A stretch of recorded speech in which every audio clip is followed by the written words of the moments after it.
look at you, walking in quieter, sharper, colder, and suddenly everybody's uncomfortable. Funny, isn't it?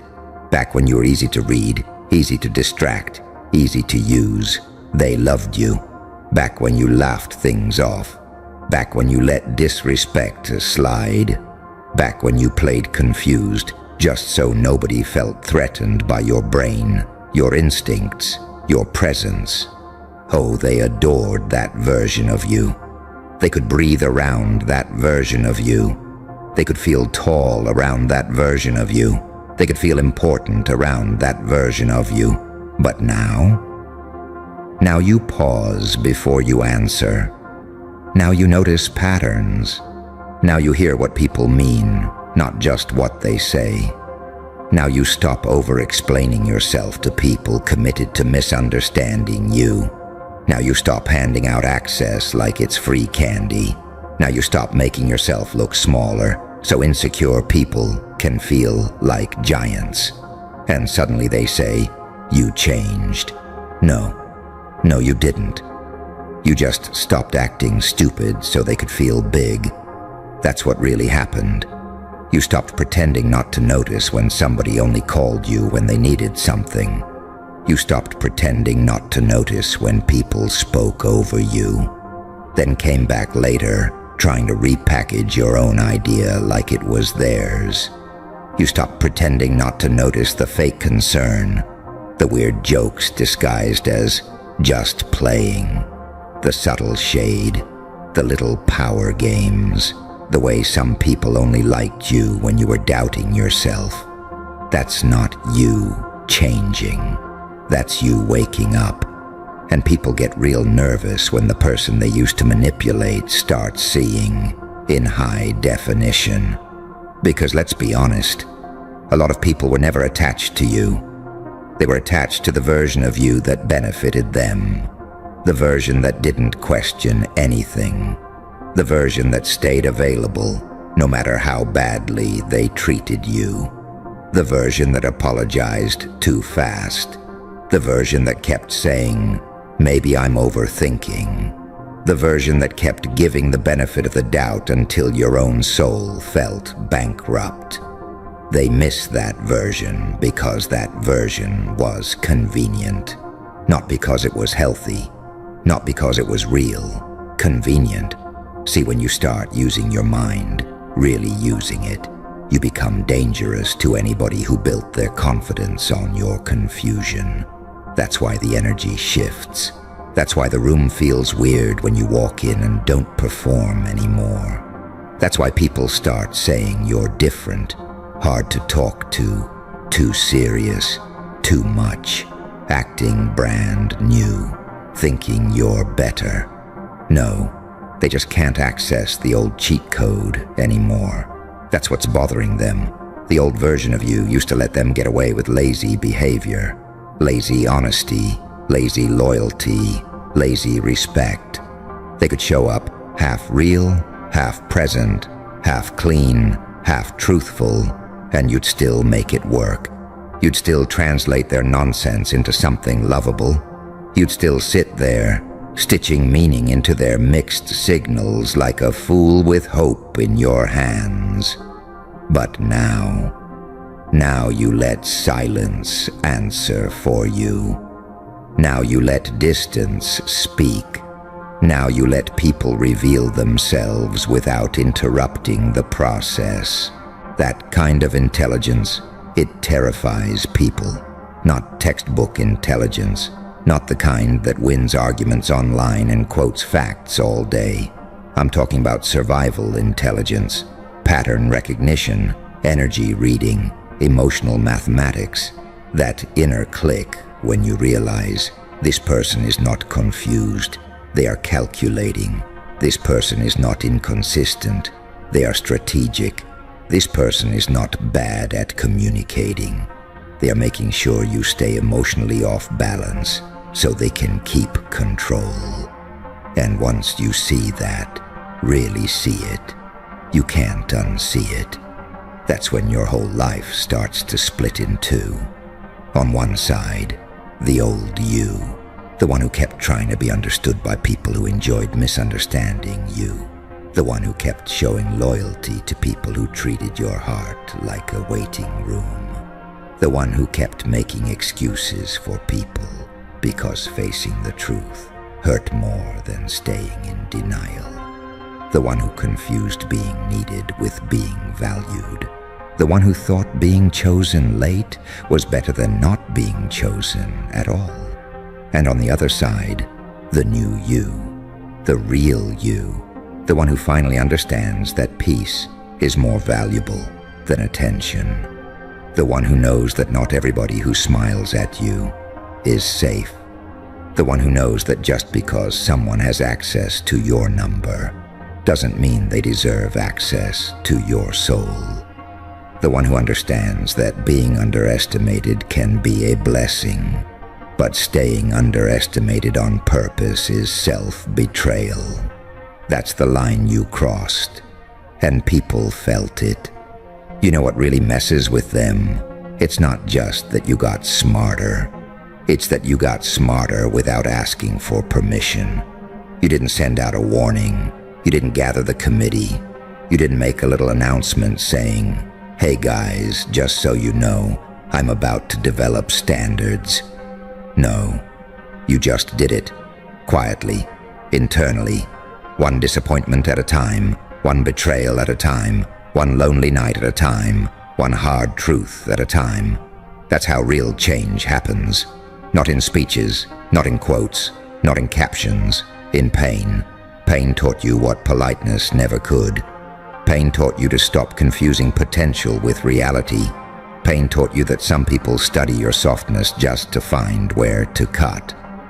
Pain taught you that being a good person does not protect you from bad people. Pain taught you that your silence was being read as weakness by people too shallow to recognize restraint. Pain taught you that every time you abandoned your instincts to keep the peace still left and you were the one left bleeding. So yeah, you got sharper. What did they expect? That you'd go through all that and come out the same? That you'd keep getting played and somehow call it maturity? That you'd keep letting people rehearse disrespect on your spirit and still show up smiling like some obedient extra in their little ego movie? No. Something in you finally got tired. Not tired in a lazy way, tired in a holy way. Tired in a deep, ancient, soul-level way. The kind of tired that changes your taste, changes your tolerance, changes the way you hear words, changes the way your stomach reacts when fake energy gets too close, changes the way your body starts rejecting what your mind used to rationalize. That kind of tired is sacred, because that's the moment your standards stop being theory. That's the moment you stop saying, "I deserve better," and start acting like it.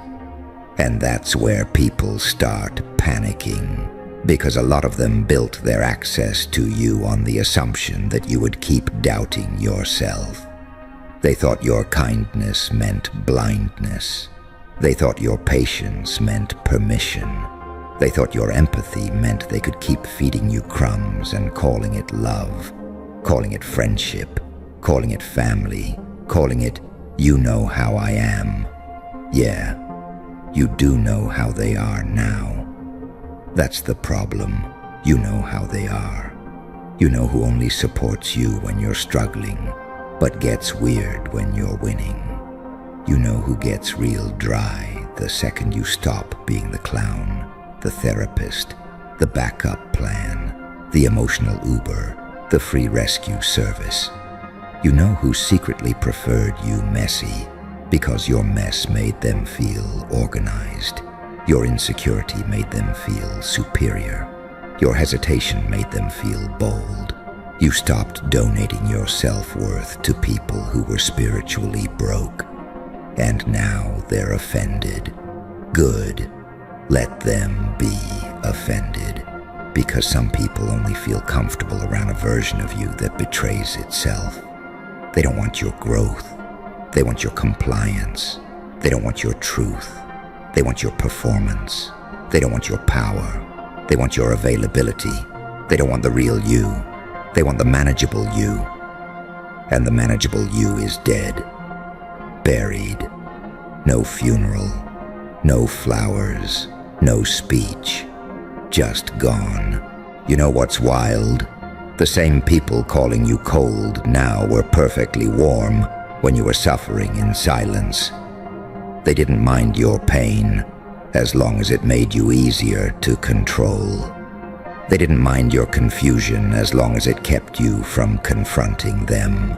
They didn't mind your overthinking when it made you second-guess your own standards.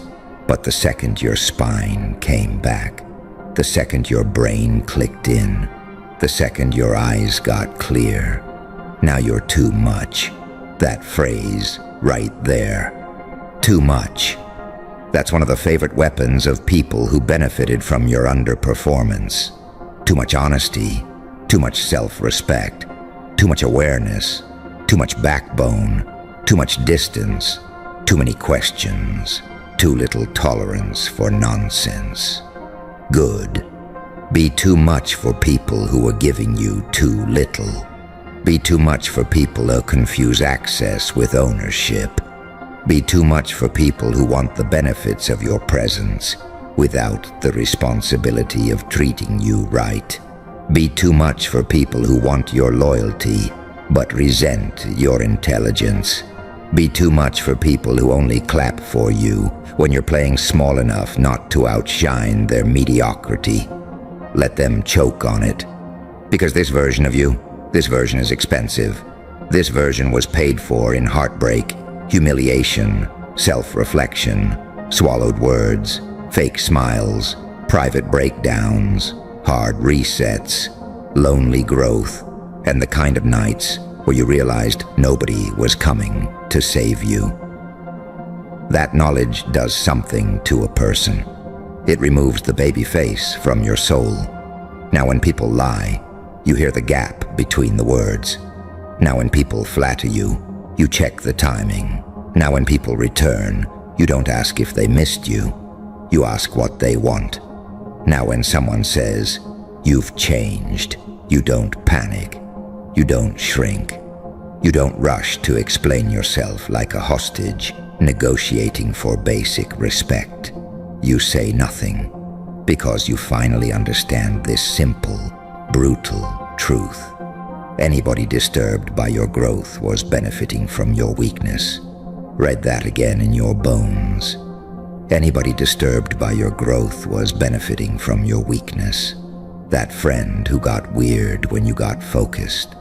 That ex who liked you insecure. That family member who only felt wise when you played clueless. That coworker who liked you better when you stayed quiet.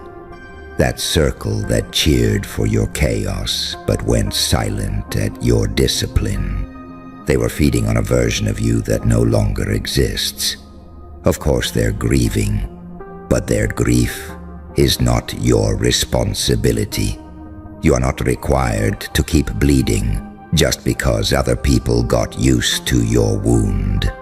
You are not required to dim your instincts because somebody else built their confidence on your confusion. You are not required to keep being easy to deal with at the cost of being hard on yourself. That era is over, and let's talk about the part nobody says out loud. Sometimes you were in on it, yeah. Let's keep it real. Sometimes you knew. Deep down, you knew. You knew they were playing games. You knew they were disrespectful. You knew they weren't real. You knew the energy was off. You knew the excuses didn't add up. You knew the vibe after every interaction felt heavy for a reason. But you acted stupid anyway. Not because you were actually stupid, because you were trying to survive. Because being aware meant making hard choices. Because facing the truth meant losing people.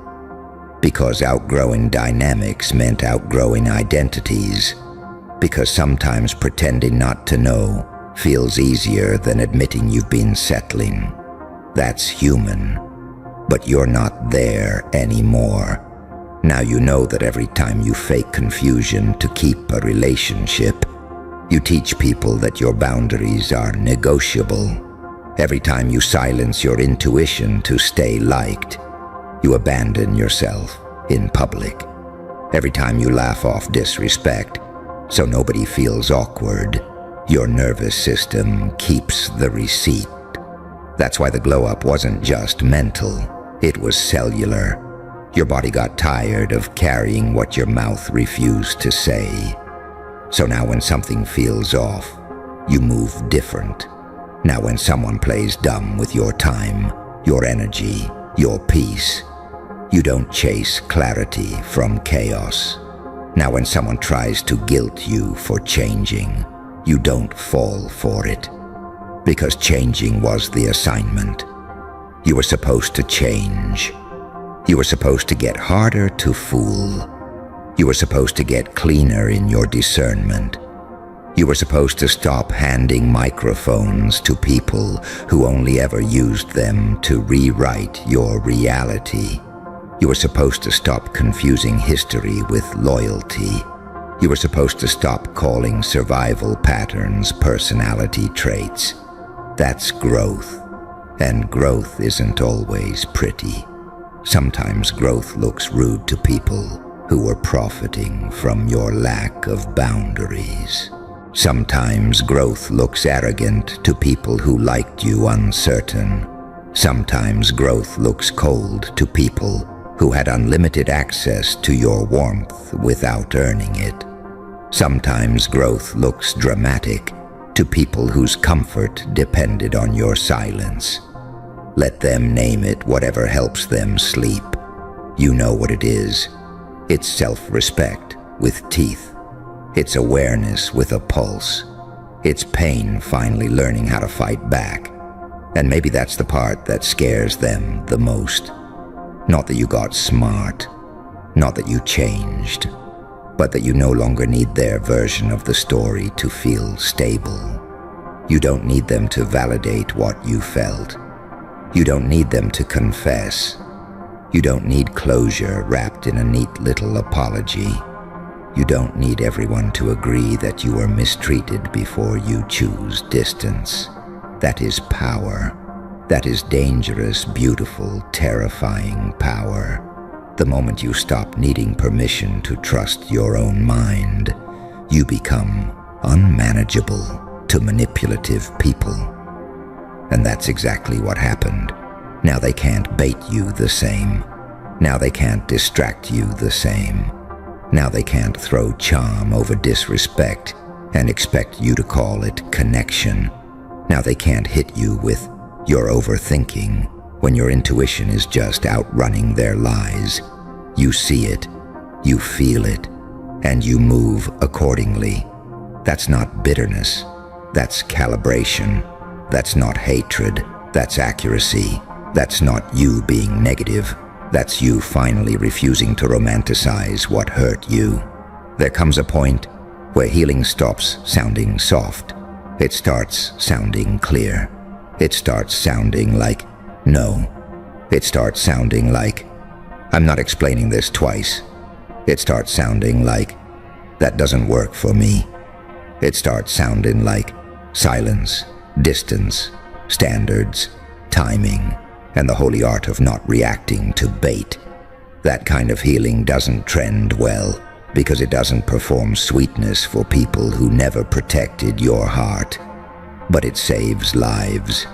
Maybe not your body, but your future, your peace, your self-trust, your ability to walk into the next chapter without dragging old poison behind you, like it deserves one more chance.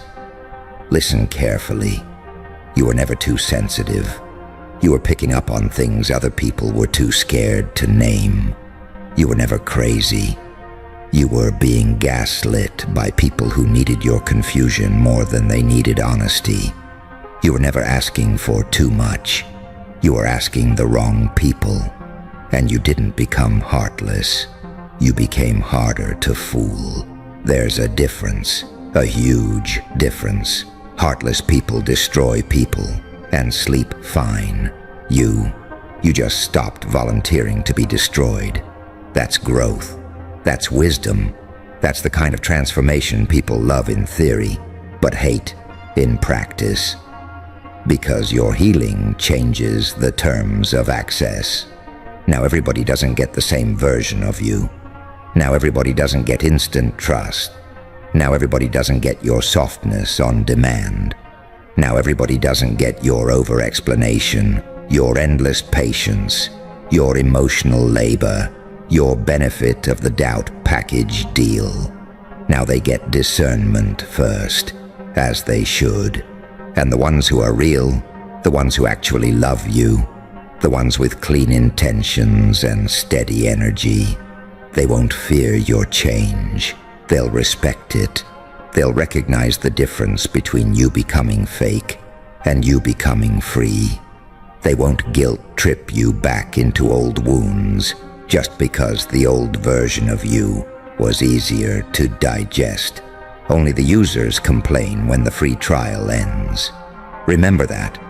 Only the users complain when the free trial ends. So let them whisper. Let them say you're different. Let them act shocked. Let them stare at the new boundaries like they've never seen a locked door before. Because this time, you're not going to unlock yourself just because somebody feels entitled to enter. This time, you keep your mind sharp. This time, you keep your standards high. This time, you stop laughing at things that violate your spirit. This time, you stop turning red flags into little DIY projects. This time, you stop calling it a misunderstanding when your intuition is screaming. This time, you stop offering loyalty to people who only offer vibes. This time, you stop pretending not to know what you know. That's the real shift. Not that you changed. That you stopped betraying your intelligence to keep other people comfortable. That you stopped shrinking your awareness so small-minded people could feel tall. That you stopped performing confusion for people who were counting on your self-doubt. That you stopped making yourself emotionally available to anybody who knew how to talk pretty, but not how to show up clean. And now your silence hits harder. Now your distance means something. Now your eyes are different. Now your energy says, I've seen enough. And the beautiful part is, you didn't become less of yourself. You became more honest, more precise, more awake, more dangerous to nonsense, more allergic to fake love, fake loyalty, fake apologies, fake depth, fake concern, fake support, more real and real people, real power, real self-respect. That always makes fragile egos nervous. So the next time somebody looks at you sideways and says, you changed, let that truth sit in the room like a loaded silence. Because what they're really saying is, you don't let me play with you like I used to. You don't need me the way you used to. You don't doubt yourself enough for me to control the story anymore. You don't hand me the same easy version of your mind anymore. You finally realized your intelligence was never the problem. And that's when you keep that cold little smile in your spirit. Because you know something they don't want to admit. You were never hard to love. You were just finally too awake to use. To the ones who are never meant to stay ordinary, welcome. You feel it, don't you? That pressure in your chest. That strange fire that shows up when everybody else folds. That thing in you that refuses to die, even when life gets ugly, even when your mind gets loud, even when the room goes cold and nobody believes in what you're becoming. That wasn't taught. That wasn't packaged. That wasn't handed to you in a neat little lesson by some polished voice with a microphone and a fake smile. That wasn't a motivational quote. That wasn't some cute little self-help routine you copied for 3 days and forgot by the weekend. No. You weren't trained. You were anointed by something undefeated. Let that hit you properly. Because your whole life, people have been trying to explain you with small words. Discipline, mindset, consistency, work ethic, habits, focus. And don't get it twisted, those things matter. Of course they matter. You need discipline. You need focus. You need standards. You need to lock in when everybody else is playing around. But those words still don't fully explain you. They don't explain why you kept getting back up when it would have been way easier to stay down. They don't explain why rejection didn't kill you, why betrayal didn't erase you, why humiliation didn't finish you, why loss didn't bury you. Most people get hit by life and become a warning. You got hit by life and became a weapon. That's different. That's not normal. That's not some average little comeback story people clap for and forget in 2 days. That is something deeper, something older, something dangerous, something sacred in a dark, brutal kind of way. Because some people are educated by comfort. You are initiated by pain. Some people learned through applause.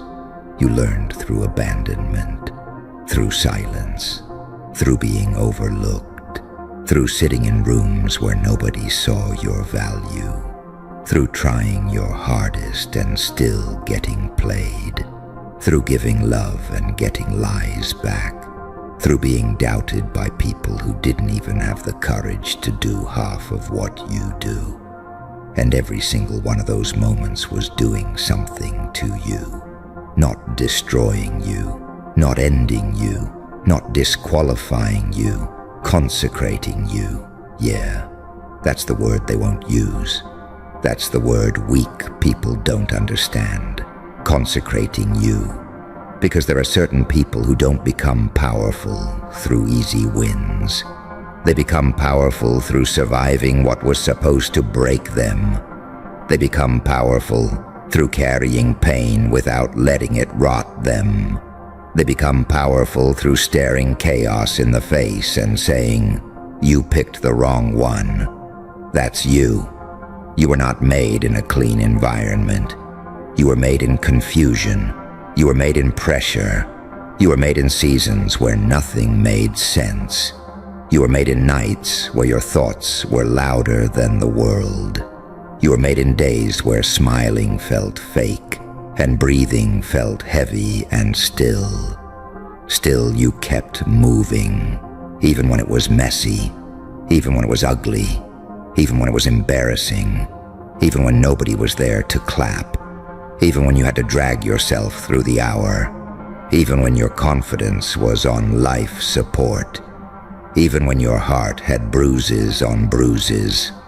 You kept moving. Do you understand how rare that is? A lot of people look confident when life is cooperating. That means nothing. A lot of people talk big when everything is trending their way. That means nothing. A lot of people feel chosen when the lights are on and the money is flowing and the validation is easy. That means nothing. But you kept going when there was no proof, no guarantee, no audience, no reassurance. No hand on your shoulder, no text saying keep going, no miracle showing up right on time, no clear sign that it would all work out, and still you moved. That is not basic ambition. That is an undefeated thing breathing through you. That's why you can't live like everybody else. That's why regular advice starts irritating you after a while. That's why surface-level conversations feel dead. That's why you can't keep shrinking yourself just to make insecure people comfortable. That's why you keep feeling this pull toward something bigger, even when you can't fully explain it yet. Because ordinary is too small for what's on you. You tried to fit in before, didn't you? Tried to be digestible, tried to be soft enough, tried to be chill enough, tried to act like you didn't care that much, tried to pretend the vision wasn't that serious, tried to downplay your hunger so people wouldn't call you intense. And how did that feel? Like self-betrayal. Because every time you played small, something in your spirit got irritated. Every time you settled, your soul started making noise. Every time you ignored the calling, life got heavier. That wasn't random. That was the undefeated thing in you refusing to let you rot in a life beneath your name. Listen carefully. Not everybody is carrying what you're carrying. Not everybody is built to hold the weight you hold. Not everybody can survive the mental wars you've survived and still have a heart, still have a dream, still have a future, still have enough fire left to try again. That means something. It means your pain wasn't pointless. It means your delays weren't empty. It means the seasons that made no sense were still making you. It means every closed door had intelligence behind it. It means every betrayal exposed a weak link. It means every setback forced another layer of strength to wake up. And I know some of those lessons cost too much. Some of them hurt in a way you can't even explain without going quiet for a second. Some of them changed the way you trust, changed the way you love, changed the way you enter rooms, changed the way you see people, changed the way you carry your own name. But hear this clearly. Just because it wounded you doesn't mean it won. Just because it changed you doesn't mean it conquered you. Just because it left a mark doesn't mean it took your future. Scars are not always proof of damage. Sometimes they are signatures. Sometimes they are evidence that hell itself took a shot and still couldn't finish the job. That's why your life feels heavier than the average person's. Because average people are not being prepared for uncommon impact. Average people are not being sharpened for real authority. Average people are not being separated from weakness by force. You are, and separation is painful. Let's be real. Becoming who you're meant to be is not some aesthetic montage. It's not cute. It's not smooth. It's not always inspiring while you're in it. Sometimes becoming looks like losing people you thought would be with you forever. Sometimes becoming looks like being misunderstood by your own circle. Sometimes becoming looks like outgrowing rooms you prayed to enter. Sometimes becoming looks like being called arrogant just because you finally stopped apologizing for your standards. Sometimes becoming looks like silence, like solitude, like confusion, like restraint, like taking hits without immediately explaining yourself, like building in private while people assume you fell off. That part right there, that's where most people panic, because they need visible proof every 5 minutes. They need constant reassurance. They need immediate rewards. They need to feel like success is nearby, or they start spiraling. But you are being taught a darker strength, a more dangerous kind of patience, the kind that doesn't need daily applause, the kind that keeps stacking brick after brick in the dark, the kind that can be doubted for a year, ignored for 2, laughed at for 3, and still rise with something terrifyingly undeniable. That's the energy on you. You are not built for quick validation. You are built for irreversible impact. There is a difference. Quick validation is cheap. Irreversible impact costs blood. It costs ego. It costs comfort. It costs your old identity. It costs the version of you that wanted everybody to understand. It costs your addiction to being liked. It costs your fear of being judged. It costs your attachment to people who only loved the watered-down version of you. And I know that cost hurts. because sometimes you miss the simpler version of yourself. The more naive you, the more trusting you, the less guarded you. The version of you that still thought effort alone would make people do right by you.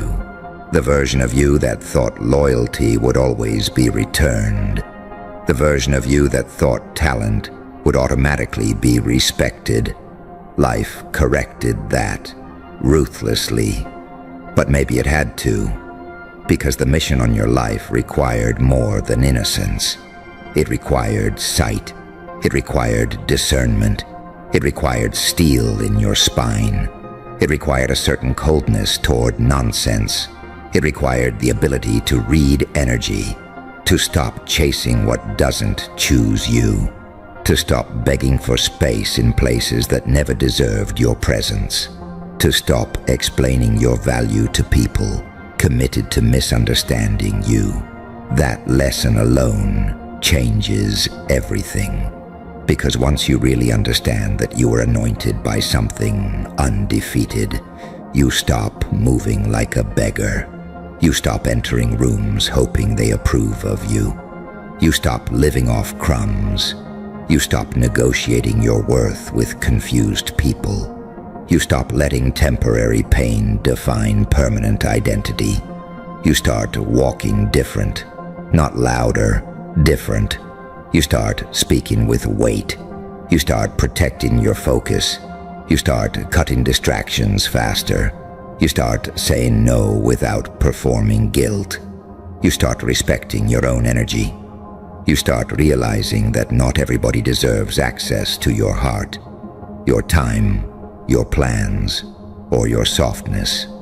And some people will hate that. Let them. Weak people always get uncomfortable when someone starts remembering who they are. They liked you unsure. They liked you doubting yourself. They liked you over-explaining. They liked you constantly available. They liked you when your boundaries were weak. They liked you when you second-guessed your instincts. They liked you when your confidence had holes in it.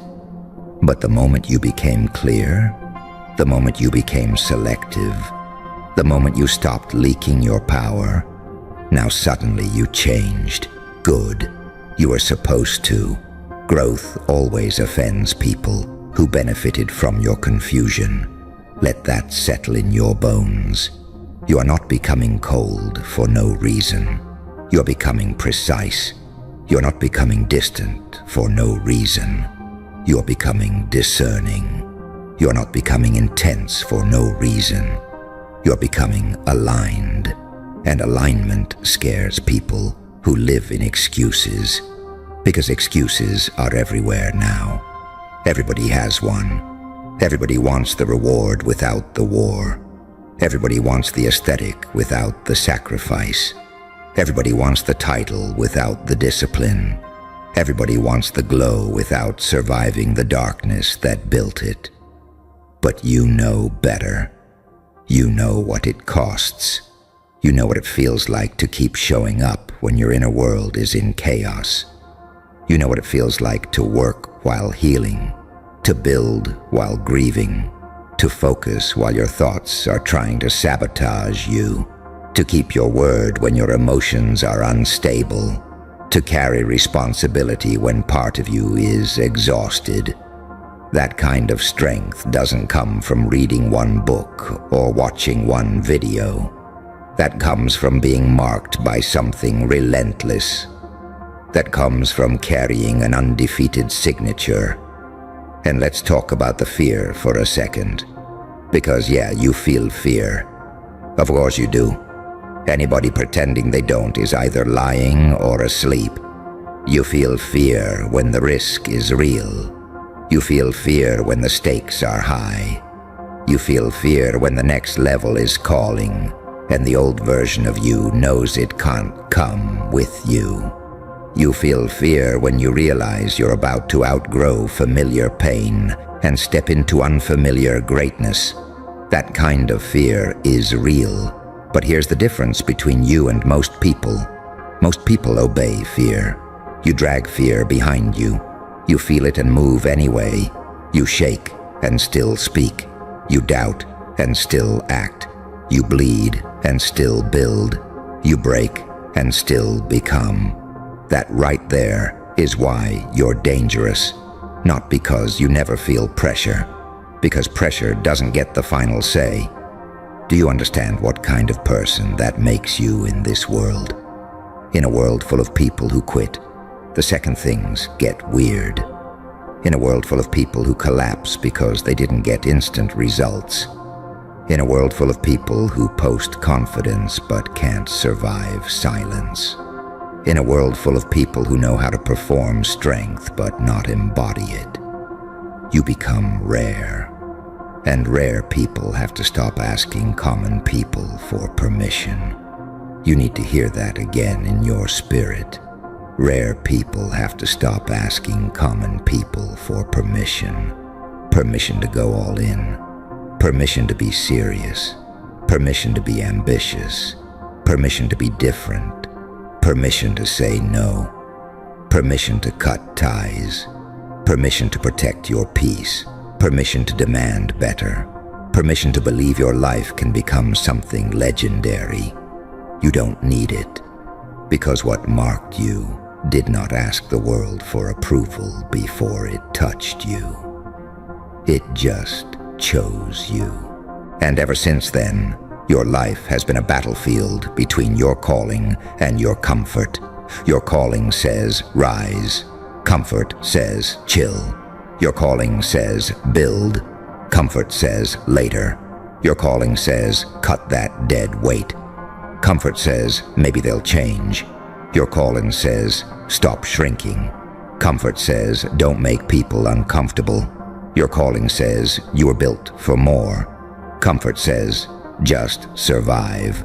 That war is happening inside you all the time. And every day you choose who wins.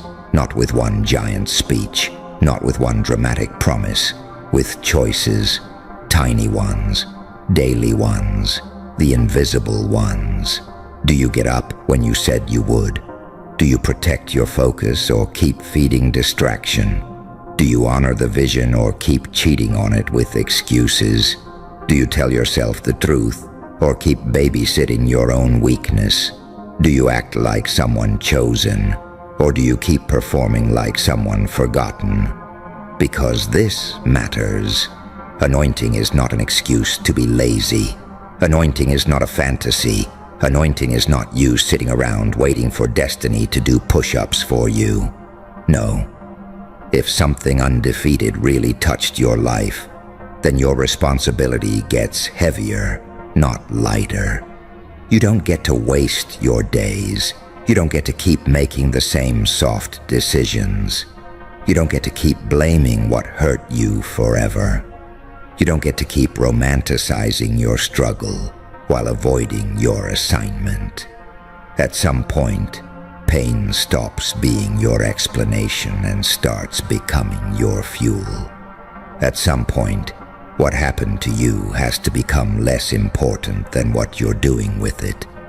And I know that's hard to hear, because some of what happened to you was foul, unfair, dirty, cruel, the kind of thing that can change your nervous system, the kind of thing that can make trusting feel dangerous, the kind of thing that can make the world feel off. I'm not minimizing that. I'm saying it doesn't get to own you. You are allowed to hurt. You are allowed to process. You are allowed to grieve. You are allowed to be angry. You are allowed to have days where the weight is real. But you are not allowed to forget who you are in the middle of it. That's the line. Feel everything, but don't bow. Cry if you need to, but don't surrender your name. Take the hit, but don't hand over your future. Go through the fire, but don't start identifying as the ashes. You are not the ashes. You are what kept breathing in the middle of the burn. That is who you are. And let's deal with the loneliness too.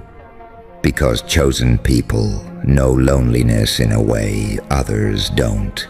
Not because nobody is around, because almost nobody understands the weight of what you carry. You can be in a full room and still feel like you're on another frequency. You can be loved and still feel unseen. You can be respected and still feel like people only know the edited version of you. You can be surrounded and still feel spiritually alone. That's real. But don't mistake isolation for abandonment. Sometimes you're alone because you're being refined. Sometimes you're alone because your ear needs to clear. Sometimes you're alone because too many voices would contaminate the build. Sometimes you're alone because your next level can't be born in noise. Not every lonely season is punishment. Some of them are preparation. Some of them are sacred. Some of them are where your edge comes back, where your mind sharpens, where your standards get cleaner, where your dependency on external validation starts dying, where you learn that peace is more valuable than being included, where you realize that a smaller circle with real energy beats a crowded room full of weird vibes, where you stop chasing attention and start building substance. That's not losing, that's maturing. That's power getting organized inside you. And once power gets organized, everything changes. Your words change, your choices change, your tolerance changes, your relationships change, your habits change, your posture changes. Even the way you enter a room changes, because now you're not just hoping things work out. Now you know you carry something that has survived too much to play small. There's a certain confidence that comes when you've seen your own resilience up close. Not fake confidence, not loud confidence, not internet confidence, real confidence. The kind that says, I have already survived versions of pain that would have made lesser spirits disappear. The kind that says, I don't need ideal conditions to become dangerous. The kind that says, I may not know every step yet, but I know I'm not made to lose myself here. That kind of confidence can't be copied. It can't be borrowed. It can't be faked for long. It's earned in private, in suffering, in restraint, in discipline, in spiritual warfare nobody else saw, in battles where the only witness was the version of you that almost gave up but didn't. That version of you deserves respect, not pity, respect, because they carried you here. The version of you that got rejected, the version of you that got embarrassed, the version of you that got their hearts smashed, the version of you that felt behind, the version of you that was broke, the version of you that doubted everything, the version of you that had to smile through pain, the version of you that kept going with tears in their chest. That version didn't ruin your story. That version built your foundation. So stop speaking about your past like it was just weakness. Your past contains evidence. Evidence that you are harder to kill than your circumstances predicted. Evidence that your mind can recover. Evidence that your heart can heal. Evidence that your vision can outlast confusion. Evidence that your spirit has a bounce-back rate people cannot calculate. That is not something to overlook. That is something to weaponize. Use it. Use the memory of every time you survived. Use the memory of every time they counted you out and you still stood up. Use the memory of every time you thought it was over and somehow found one more ounce of fight. Use the memory of every closed door that forced you to become more creative. Use the memory of every betrayal that taught you sharper discernment. Use the memory of every lonely day that taught you how to stand without applause. Use all of it. Because if you don't turn your pain into power, pain will keep trying to turn your future into fear. And fear is expensive. It will rob years from you. Years. Not minutes. Not moments. Years.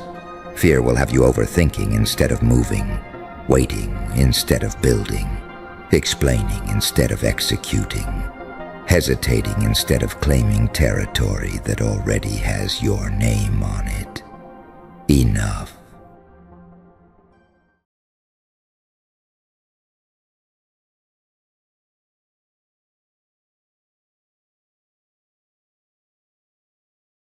Good evening to the ones they already counted out. Good evening to the ones who had to smile with a shaking jaw, text back with steady hands while your chest was on fire, walk into rooms acting normal when your whole inner world was ripping itself open. Good evening to the ones they called unstable, too much, too emotional, too damaged, too intense, too hard to understand. Funny thing is, the same people who laughed when you looked like you were falling apart never once considered the most dangerous possibility. What if you weren't falling apart? What if you were shedding skin? What if the breakdown they mocked was the exact moment you stopped playing nice? That's what terrifies people. Not your pain, not your sadness, not your tears. People can handle your pain when it entertains them. They can handle your struggle when it makes them feel superior. They can handle your confusion when it gives them a little ego boost, a little cheap hit of false power. But the second your chaos turns intelligent, the second your suffering starts becoming strategic, the second your silence starts meaning something, now they get nervous, because now they don't know what they're looking at. See, everybody loves the story where you crack. Everybody loves the version of you that collapses publicly, begs for understanding, explains yourself too much, tries to prove your worth to people who already made up their minds. That version is easy to control, easy to dismiss, easy to predict, easy to use. They know exactly how to deal with the person who keeps bleeding in front of them. Ignore them, gaslight them, push them a little further, watch them react, call them crazy, done, simple, but then something changed in you.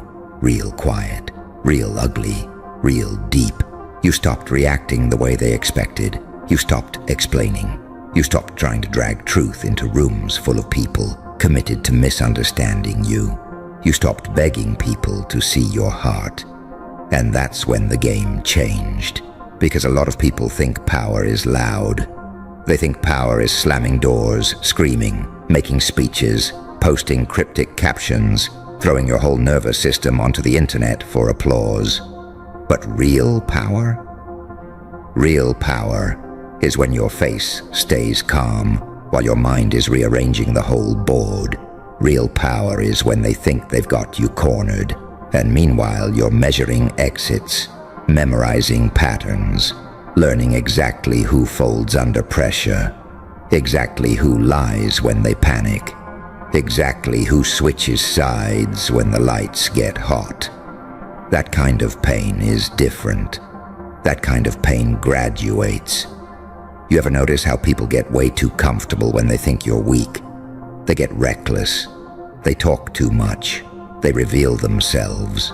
They underestimate your memory. They think because you're hurting, you're not paying attention. Biggest mistake people make. Pain doesn't always make you blind.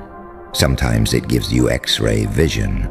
Sometimes getting hurt strips away all the fake optimism, all the naive trust, all the soft little fantasies you had about who people are. Sometimes pain sits you down and forces your eyes open with both hands. And once you really see people, you can never unsee them. That's the part nobody warns you about.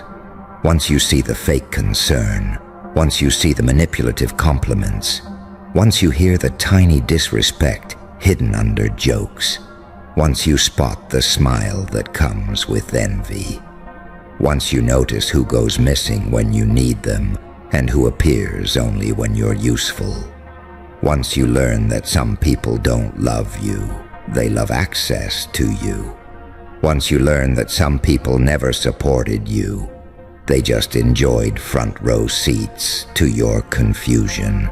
Something in you gets colder, not empty, sharper, and that sharpness, that's where the danger begins. Because now your breakdown isn't just a collapse, it's data. Every tear told you something. Every betrayal showed you something. Every night you sat there with your thoughts racing at 3 a.m. Every time your stomach dropped because something felt off. Every time you replayed a conversation and realized, hold on, that wasn't love, that was control. All of it was building something inside you, something ruthless, something disciplined, something patient. And patience is terrifying when it belongs to somebody who finally has nothing left to prove.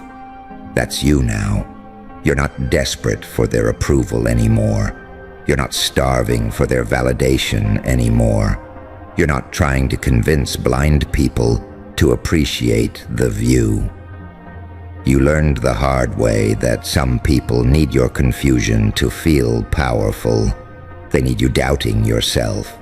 They need you emotional, scattered, impulsive, easy to bait. They need your heart open and unguarded so they can keep slipping their hands into it like it's public property. They need your softness without your boundaries. They need your loyalty without your standards. They need your forgiveness without your memory. But then you did the one thing they never planned for. You remembered. You remembered every weird vibe, every promise that expired the second it became inconvenient. Every time they switched up and tried to make you feel crazy for noticing. Every time they moved shady, then acted shocked when you pulled back. Every time they drained your energy, then accused you of being distant. Every time they used your pain to make you look unstable, why they played innocent. And now they're confused because you don't move like prey anymore. That's what this is really about. Not revenge in the cartoon version people like to talk about. Not some dramatic movie scene where you announce your transformation with a smirk and a monologue. Real life doesn't work like that. Real life is quieter, colder, more surgical. It looks like boundaries. It looks like delayed responses. It looks like silence where there used to be emotional access. It looks like watching people tell on themselves while you say almost nothing. It looks like not interrupting when liars get comfortable. It looks like no longer correcting people who insist on misunderstanding you. Let them. Let them build confidence inside a false story. Let them relax inside their own arrogance. Let them think your stillness means defeat. Some traps don't need ropes. Some traps are just time. Some traps are just space. Some traps are just letting people reveal exactly who they are without saving them from themselves. And that right there, that's a level of self-control most people never reach, because most people cannot sit with pain long enough to turn it into power. They need instant relief, instant reactions, instant noise, instant dopamine, instant chaos. That's why they crash into the same walls over and over and call it bad luck. They never slow down enough to understand the pattern. But you got dragged into the dark long enough to study it. You got left alone long enough to hear your own instincts clearly. You got betrayed enough times to stop confusing hope with wisdom. So now when someone tries you, you don't always explode. Sometimes you just take one step back and watch. And that watchfulness is heavy, because you already know what most people don't know. Almost everybody exposes themselves if you stop interrupting the process. The manipulator always overplays the role. The liar always adds too much detail. The fake one always tries too hard to look genuine. The user always gets irritated the second you become unavailable. The insecure one always throws little shots when your light gets too bright. The coward always disappears when truth enters the room. You don't even have to attack anymore. Half the time, you just remove your energy and people start unraveling on their own. That's power. That's real power. Not being feared because you're loud. Being feared because you see. Being feared because you don't need to explain what you noticed. Being feared because when you finally detach, you don't do it halfway. See, people thought your breakdown meant you were done. No. Your breakdown was the death of your old operating system. That version of you who kept overgiving. Gone. That version of you who explained your pain to people committed to benefiting from it. Gone. That version of you who kept showing loyalty to people who treated your heart like a convenience store. Gone. And people hate that kind of death because they don't get to attend the funeral. One day they just realize the version of you they had access to is no longer on this earth. Same face, same voice, same body, different code, different standards, different appetite, different threshold, different rules, and suddenly the tricks stop working. Suddenly guilt doesn't work on you. Suddenly their distance feels like peace. Suddenly their opinions feel cheap. Suddenly their mixed signals don't make your heart sprint anymore. Suddenly you're not scared of losing people who only ever showed up. To manage your perception, that shift right there, that's where your life starts getting dangerous in the best possible way. Because once you stop being emotionally negotiable, your whole reality changes. You stop chasing closure from people who enjoyed leaving wounds open. You stop asking for honesty from people who built their whole personality on performance. You stop trying to save connections that only survive when you abandon yourself. You stop calling self-betrayal being understanding. And then something wild happens. Your energy comes back. Not all cute and soft. I'm talking predator energy, focused energy, locked-in energy. The kind of energy that wakes up and says, I'm done making myself smaller so shallow people can feel tall. The kind of energy that says, I know exactly what I survived, and I refuse to let that pain die meaningless. The kind of energy that builds in silence while everybody else is still gossiping based on an outdated version of you. That is why the ones who underestimated you start getting uneasy. Because the image they're using to judge you is expired. They're laughing at a person who no longer exists. They're talking slick about a version of you that already burned. They're still playing checkers with somebody who learned how to weaponize patience. And patience hits different when it's backed by discipline. You want to know why some of the strongest people move weird after they've been broken? Because they understand timing now. They know the first reaction is rarely the smartest one. They know emotion can be honest and still be strategically expensive. They know not every truth needs to be spoken immediately. They know some battles are won by giving the other person exactly enough space to expose their own weakness. They know that every clown eventually trips over their own shoes if the stage is left open long enough. So when they say, you changed, yeah, of course you changed. Fire changes things. Humiliation changes things. Disrespect changes things. Having to rebuild yourself in private while people kept expecting you to entertain them with your pain changes things. There is a kind of loneliness that doesn't just hurt you. It trains you. It teaches you how to hear what isn't being said. It teaches you how to tell the difference between somebody who misses you and somebody who misses controlling the version of you that had no boundaries. It teaches you that not everybody deserves a reaction just because they know how to provoke one. It teaches you that your attention is expensive, that your presence is expensive, that your softness is sacred, and once you know that, you stop handing yourself out like a free sample to people with dirty hands. Now let's get brutally honest. Part of what made your breakdown so powerful was this. It forced you to meet the side of yourself you used to fear. The side that can live without applause. The side that can sit alone. The side that can walk away while still loving deeply. The side that can feel rage and not waste it. The side that can turn heartbreak into structure.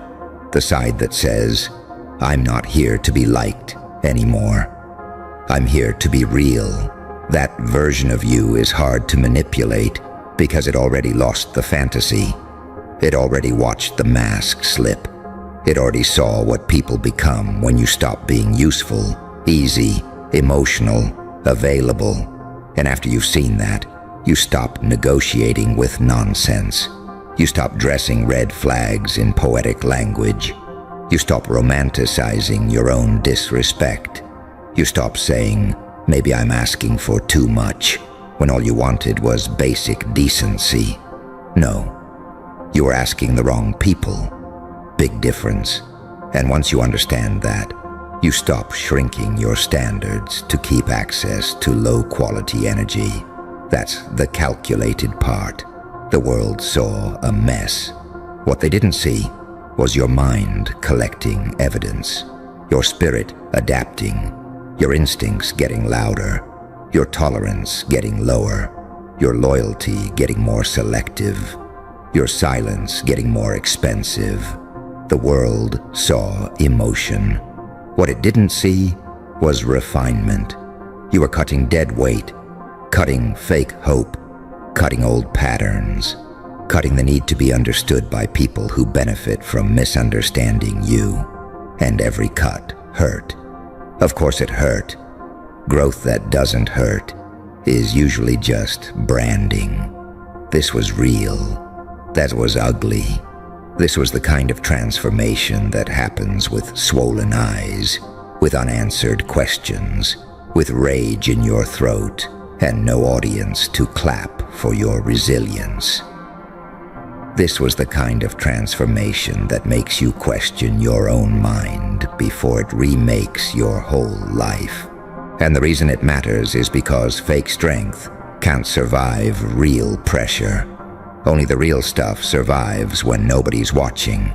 That's you, still here, still breathing, still building, still carrying things that would have folded weaker spirits in half.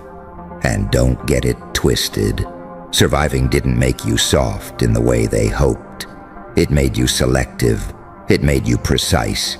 It made you less impressed by words and way more interested in patterns. Anybody can say, trust me. Anybody can say, I got you. Anybody can say, I'm different. Cute. Show me consistency. Show me action under pressure.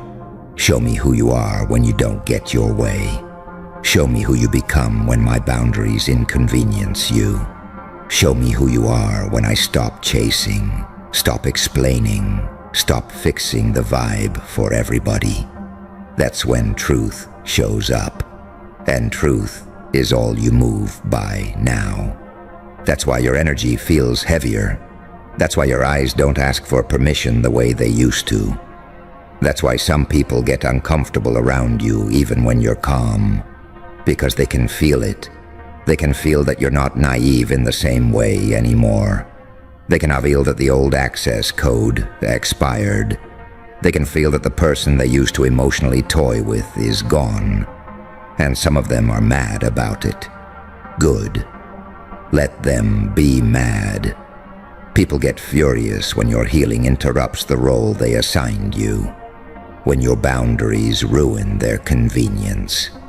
when your silence denies them drama, when your growth exposes their stagnation, when your discipline makes their excuses look childish, when your self-respect kills the version of the story where they still had influence over you. That anger, let it sit with them. You have bigger things to do now. You have a life to build with the pieces they thought would stay broken. You have a mind to protect. You have standards to enforce. You have instincts to trust. You have dreams that require a version of you who no longer leaks energy into places that can't hold it. That's another thing nobody tells you. The real comeback isn't always flashy.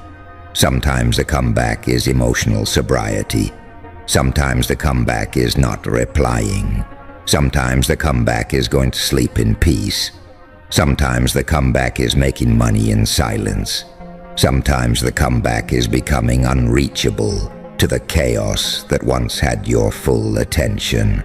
Sometimes the comeback is looking at something that used to destroy you and feeling nothing. That nothing is not emptiness. That nothing is freedom. That nothing is your nervous system finally refusing to worship what hurt it. And that freedom scares people who thought they had a permanent rental property in your mind. They never expected eviction. Too bad. You're not a place people get to wreck and revisit whenever they feel bored. You're not an emotional gas station for people who only show up empty. You're not a lesson people get to learn at your expense forever. At some point, the tuition gets expensive. At some point, access gets denied. At some point, mercy starts looking like distance. That's where you are now. And let me tell you something ugly and beautiful at the same time. The same pain that almost took you out also introduced you to your next level. Not because pain is romantic. Not because suffering is cute. Not because getting broken is noble. No. Because you made a choice inside the pain. That's what matters. You chose not to waste it. You chose not to let betrayal turn you into a clown begging at locked doors. You chose not to let heartbreak make you pathetic. You chose not to let disrespect define your worth. You chose to study what happened. You chose to tighten up. You chose to stop bleeding on people who handed you the knife. You chose to become the kind of person who can feel deeply without becoming easy to destroy. That is elite. That is rare.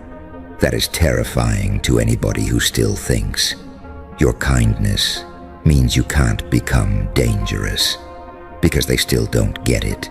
You didn't become heartless. You became harder to fool. You didn't become evil. You became unavailable for nonsense. You didn't become cold for no reason. You became cold where heat was being exploited. There's a difference. And mature darkness understands the difference. Mature darkness doesn't throw tantrums. It doesn't need a crowd. It doesn't need validation. It doesn't post every move. It doesn't overshare the blueprint. It just moves. Quietly, cleanly, with intention. That's why the people who wronged you start feeling weird even before you do anything. Because energy shifts before reality catches up. They can feel your detachment. They can feel your respect withdrawing. They can feel that your mind is no longer available for easy manipulation. They can feel that your pain no longer makes you predictable. And unpredictability?